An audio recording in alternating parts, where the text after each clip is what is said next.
السلام عليكم ورحمة الله وبركاته. ازيكم حبايب قلبي؟ عاملين ايه؟ يا رب تكونوا بخير وبأحسن حال. انا آية ودي قناتي. لو لسه اول مرة بتشوفيني يلا انزلي بسرعة حطي لي اشتراك للقناة وفعلي زر الجرس على الكل علشان يوصلك كل جديد. وقبل ده كله حطي لي اللايك بتاعك الحلو وكومنت حلو من قلبك، ما تستخسريش فيا طبعا الكومنت. طبعا كل اللي معايا قديم وجديد كلكم على راسي من فوق. بشكركم والله العظيم بجد. انا بصوا تعليقاتكم دي بتفرحني قوي قوي قوي قوي قوي. ربنا يا رب يديم المحبة ما بيننا يا رب. يلا بقى كده نبدأ الفيديو. قبل اي حاجة نسمي الله ونصلي على الرسول. صباح الخير، صباح التفاؤل، صباح كل حاجة حلوة على عيونكم يا رب. وطبعا يجعل صباحكم دايما في خير وسعادة وهنا وكل حاجة وأيامكم يا رب. طبعا أنا هنا كنت لسه بقى صاحي من النوم، عملت كوباية النسكافيه، فطرت قبل أي حاجة. وقلت ايه انزل بقى كده لان احنا في اول الشهر، انزل بقى السوق كده اشوف الدنيا فيها ايه. طبعا بقى يا بنات، زي ما احنا متعودين كل شهر بنزل ايه اجيب حاجة الشهر بتاعتي. والشهر ده باذن الله انا مصوره لكم بقى مشترياتي والميزانية وازاي توفري وازاي تجيبي حاجاتك. ما تجيبيش حاجات ملهاش لازمة، وشهر تجيبي حاجات انت نفسك فيها وشهر لا، طبعا زي ما احنا متعودين. نزلت طبعا السوق، عايزه اقولك ان كله والله حاجه غاليه وما كنتش عارفه اصور. على قد ما اقدر كده، بس جبت لكم حاجه. البصل كنت قدامه خلاص بدأ ان انا اصور، بس مع الزحمه مش قادره اصور لان احنا طبعا كنا في اول الشهر. فهو اللي انا عرفت لسه كنت بجيبه البصل. طبعا البصل سعره عامل اللي قدامكم ده عامل 5 جنيه، والاحمر عامل كيلو ونص ب10. رحت سايباه ورحت ماشية. طبعا لفيت لقيت الكيلو، التلاتة كيلو ب10. مش أول حد يقابلنا نشتري منه، مش أول حد. لازم تلفي، خليكي شاطرة، لازم تلفي، لازم تشوفي أسعار، لازم تشوفي ده بيبيع بكام وده بيبيع بكام. طبعا كل جنيه احنا أولى بيه زي ما احنا ما متعودين مع بعض. الجنيه اللي شفت انت ممكن تستقلي الجنيه، لا بس الجنيه هيتحط جنيه على جنيه وهتجيبي بيه اي حاجة. في الغلا اللي احنا فيه ده مش لازما. بصوا ما تقولوش ان حاجة ملهاش لازمة، كل حاجة ليها لازمة. وكل حاجة يا بنات ان شاء الله لو حاجة بسيطة لا بتفرق معاكي، بتفرق في بيتك، بتفرق في مصروف شهرك. خليكي ست بيت ناصحة. طبعا الكلام دوت للبنات اللي هي كمان لسه متجوزة جديد. لو انتي لسه اول مرة بتشوفين او لسه هتتجوزي او لسه داخلة على جواز، انا عايزة اقولك ان انا اصلا ما كنتش بشيل اشياء من البيت والله العظيم بجد، ولا كنت اعرف حاجة او كنت اروح اشتري الحاجة لماما. اول حاجة تقابلني اشتريها. لما اتجوزت عرفت ان ده كله بيفرق معانا. طبعا ايه، انا هنا كنت معايا فراخ كنت متبلاها، كنت هشوي فراخ وكده، وقلت اشارككم برضو يومي. لو انت برضو لسه، لو انت ما بتعرفيش تشوي الفراخ، طريقتي دي سهلة جدا والله العظيم يا بنات. انا لو انا مش عارفة اعمل ايه انا بعمل فراخ مشوية، مع ان ممكن في ناس كتير قوي لسه بقى هنولع فحم ولسه مش عارفة ايه. انا بحط الفحم زي ما انتم ما شايفين كده، وبولعه على البوتاجاز، وبروح جايه حاطاه وحاطه فوقيه الفحم التاني، واللي هو باقي يعني الفحم وكده. وبروح مولعة عليه المروحة. بلاقي ان هو بدل ما بقعدش هوي بقى والكلام ده، بولع المروحة مثلا، وعقبال ما برص الفراخ في الشبكة بتاعتها بتكون خلاص الفحم ولع معايا.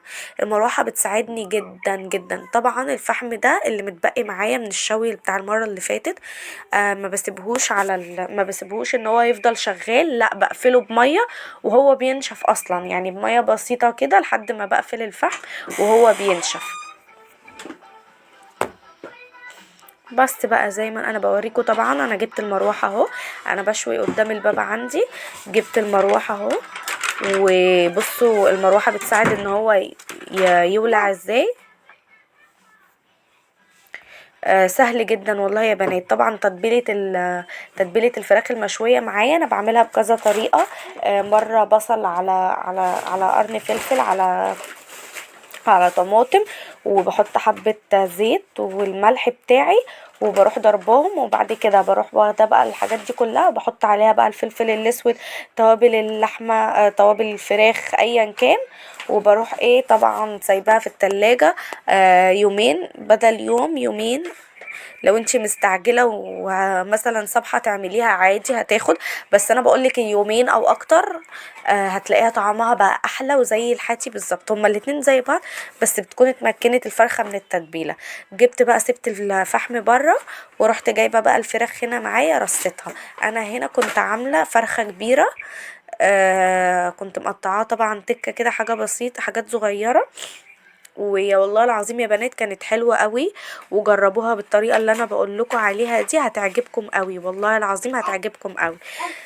طبعا لو انتي وصلتي لحد هنا انزلي حطيلي اللايك، اهم حاجة تشتركي بالكلمة الحمراء اللي تحت الفيديو، والله العظيم بجد فيديوهاتي حلوة قوي وانا عايزة بقى تشجيع منكم كده، وعايزة قناتي تكبر بيكم، وعايزاكم تبقوا عيلتي التانية. ولو في اي حاجة ادخلوا قولولي برضو في الكومنتات. ربنا طبعا يبارك لكم يا رب، ويخليكم ليا اخوات ليا طبعا يا رب، ويديم المحبة ما بيننا، والله العظيم بجد. انا التعليقات بتاعتكم دي، انا يعني انتوا ولا شفتوني وانا ولا شفتكم، يعني انا اتأخرت شوية، والله العظيم لقيت متابعة ليا حبيبة قلبي دودو دي بتسأل عليا، بتقولي قلقت عليكي. ربنا يا حبيبتي يديم المحبة ما بيننا، وان شاء الله هنزل رقم الواتس بتاعي نتواصل مع بعض، ولو في اي حاجة نكلم بعض ان شاء الله بإذن الله. طبعا والله يا بنات يعني بجد ربنا يخليكم ليا يا رب. طبعا انا هنا يا بنات رصيت الفراخ زي ما انتم شايفين. انا بوريكم برضو لو انتم ما عندكوش الشبكه دي، ممكن تحطوا شبكه الميكروويف، الفرن اللي عند شبكه الفرن اللي عندكم الكهرباء، وبصوا وتحطيها كده وهتشوي عليها. بس انا عايزه اقولك ان التانية دي احسن، لان بتبقي متمكنه فيها اكتر وبتسهل عليكي، ورخيصه جدا مش غاليه. يعني عامله 30 جنيه، 25 جنيه، الله اعلم كانت دلوقتي عامله كام. بس انتوا شايفين بقى عقبال ما رصيت، والله العظيم يا بنات وطلعت كان الفحم يعني عمل زي ما انتوا ما شايفين كده. سهلة جدا بسيطة والله، ومفيش اي حاجة. طبعا كنت جايبة معايا طحينة طبعا في مشتريات الشهر بتاعتي، كنت جايبة كانت عاملة 70، كانت الكيلو عامل 70، كنت مشتريها ربع كيلو ب12 جنيه ونص. كل واحد طبعا بيمشي على مقدرة مصروفه، وكل واحد طبعا بيشوف هو ايه اللي بينفع عنده، ايه اللي ما بيجيبهوش، وايه اللي بيحبه وايه اللي ما بيحبوش. مش لازم ان انا اشوف حد مشتري حاجة ان انا اروح اجيب زيها، لا طبعا. كل واحد يمشي على قده، كل واحد يمشي يشوف هو ايه اللي بيجي، إيه اللي عيلته بتحبه. ايه ممكن مثلا في ناس بتشتري حاجات هما بيحبوها، طبعا احنا مش هنمشي ورا كل واحدة مثلا، لا لا لا، دي مشترية ايه اروح اشتري زيها، لا. انت كده انت كده مش ماشية بدماغك. انت لازما تبقي عاملة حدود لنفسك ولبيتك. انت بتمشي بيها ازاي؟ انت اللي تمشي بيتك، ولازم تمشي على ميزانية جوزك، وعلى شغل جوزك، وملكيش دعوة بحد. انت لو بصيتي، عارفة انت اللي بيبص لحد اللي بيبص في عيشة حد تحرم عليه عيشته، بمعنى اصح. الحمد لله احنا ربنا مراضينا، ودايما ما نبصش للي اعلى مننا. الله اعلم، هو عنده كتير، ربنا مديله، ربنا بيوزع كل رزق واحد. يعني ايه، ربنا بيوزع الارزاق. وطبعا يا بنات احنا ما نبصش ليهم، والله العظيم احنا بنشوف ناس اقل مننا بصوا ما فيش حاجة خالص، بس بيحمدوا ربنا. دايما كلمة الحمد لله دي ربنا بيديم عليكي نعمتك. الحمد لله على نعمة الصحة، الحمد لله ان ربنا مراضينا في عيالنا، مراضينا في صحتنا، مراضينا في كل حاجة، في جوزك، في كل حاجة طبعا. الحاجة الصغيرة البسيطة بتبقى حلوة. في ناس بتبقى معاها، بس والله العظيم يا بنات ما بتبقاش ما بتبقاش مرتاحة في حياتها. وفي ناس ما معاهاش وبتبقى عيشتها احسن من اللي معاها 60,000 مرة. ندخل بقى في موضوعنا. انا هنا كنت عملت الطحينة. الطحينة بقى بعملها زي ما انتوا شايفين. حاجة حبة توم صغيرين قوي، فص توم او اقل كمان من فص التوم. وبروح حط عليها حبة ملح وحبة كمون وحبة شطة، وبعصر عصرة ليمونة وبقلبها. بتتقل معايا بنزل بقى بالمية الدافية. ولو انت عندك علبة زبادي حطيها بتطعمها جدا. شايفين بقى شايفين شكل الفراخ عاملة ازاي، ولا طعمها ولا ريحتها؟ يا لهوي، كانت قلبة الدنيا. والله العظيم بجد قلبة الدنيا. انا بوريكم ان انا بشوي على على السلم بتاعي قدام الشقة وكده. عادي يعني، حتى لو انت في البيت عندك انت ممكن تشوي على البوتاجاز. لو انت عندك شفاط وكده، الريحة هتطلع على طول. في اي مكان عندك. بصي ما توقفيش نفسك. آه انا عايزه اقولك ان انا بصي باقل حاجه وعملت شوايه اهو، والحمد لله. فضل ونعمة. طبعا انا هنا كان معايا بصلاية، كان متبقي معاها تتبيلة من تتبيلة الفراخ، ما رميتهاش. عملت بيها البصل، بس مش التتبيله اللي في الطبق، لا دي ما باقي ما تبلت الفراخ كانت في الكبه وكده. لان التتبيله اللي في الطبق واخده من طعم الفراخ، فمش هتبقى حلوه خالص. فدي خلاص بقى تترمي. لو انت عندك اي حاجه تاني مثلا هتتبليها، تبليها بيها بدل ما ترميها. هنا بقى كانت حبه تتبيله كده في الكبه، نزلت بقى بيهم كده. نزلت بيهم في الحلة اللي معايا بمعلقة سمنة، بحبة كركم على كاري، وقلبتهم كده اديتهم تشويحة. والرز معايا كان مغسول طبعا. جيت حتى بصي الرز اهو عاملهولك رز بسمتي، مش هرمكم من حاجة. الرز البسمتي غالي جدا والله، الكيلو ب60 جنيه. ليه؟ الحمد لله يعني، ما هو الرز اهو جميل بتاعنا، الرز المصري بتاعنا جميل. طبعا احنا كنا بنجيبه في العزومات، دلوقتي محدش بقى يعزم حد. من كتر ما الحاجة غليت بقى وكده. الحمد لله، ربنا يديمها علينا نعمة ويحفظها من الزوال. طبعا ايه، كانت عندي المية المغلية كده، نزلت بيها. وكنت كل شوية بقلب، لان الرز ده لما بحسه ان هو بيعجن، فخلي بالك من الميه. الرز اللي هو يعني اللي انت بتعملي له بتديله كركم وكده، خلي بالك من الميه فيه علشان خاطر يبقى ايه حلو كده، والواحده بوحدتها زي البسمتي بالظبط. فمنكتريش الميه بس كده. ورحت مغطيت عليه. هنا بقى ايه، هديله بقى تقليبه كانت شرب. شايفين والله العظيم شكله ولا ريحته؟ السمنه البلدي عامله شغلها. طبعا انا بستخدم سمنه بلدي، بجيبها وبجيب عليها قالب الفرنه دي وبسيحها، بتخلي الاكل طعمه حلو والله العظيم. جربيها وقولي لي ايه رايك فيها. ان شاء الله لو هتشتري نص قالب فرنه، لو عندك حد بيبيع نص قالب وكده، بيبقى عند الناس اللي هي في المحلات اللي هي بتاعت اللحمة المفرومة والمجمدات وكده. هنا بقى ايه، قلت اعمل طبق سلطة بلدي. ما لقيتش عندي خيار. كنت طبعا ما اشتريتش والله خيار. عارفة انتي كنت مستعجلة، لان كنت سايبة العيال عند ماما وكده، فكنت مستعجلة. فما لقيتش خيار، فقلت عادي يعني مش هوقف نفسي على حاجة.